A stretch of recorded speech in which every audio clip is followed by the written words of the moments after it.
Do you believe in my Deion Sanders voice? Pacers fans, Tyrese Halliburton's fans, where y'all at? Stand up. Pacers take game one. And like I said, you cannot count this team out. In spite of who they're playing, they do not shy away from the moment, especially Tyrese Halliburton. What the hell? He did it again. He has had these crazy clutch shots in every single series. And you guys said, oh, well, the Bucks not really a good team. Okay, the Cleveland Cavaliers were injured.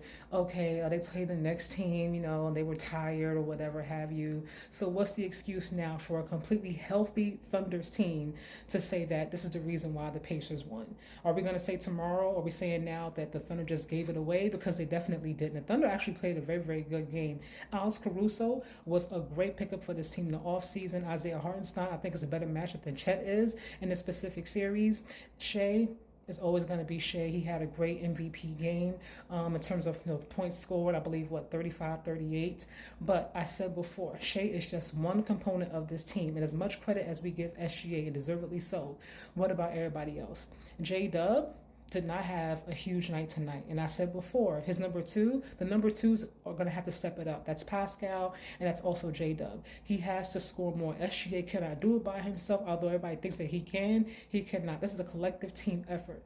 The Pacers stayed in it. They didn't really have a lead, and so it was like 0.3 seconds left on the clock, but they kept playing as if they were only 1 or 2 points away from taking the victory, and that they did. I know it's only game one, and obviously I think it's going to be a long series. I said at least 6 games. I said Pacers in 6 because you got to give OKC some respect.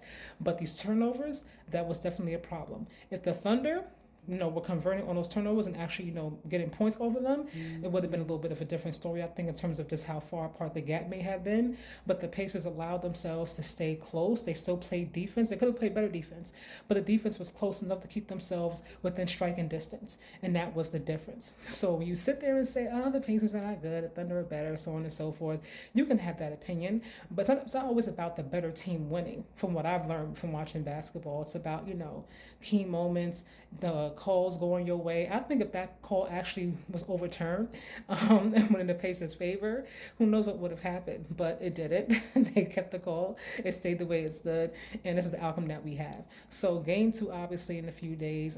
Obviously, Thunder going to come out a lot harder, really trying to close that gap and make it go back to Indiana tie 1-1. But for now, the Pacers have won and taken game one, and they have stolen home court advantage.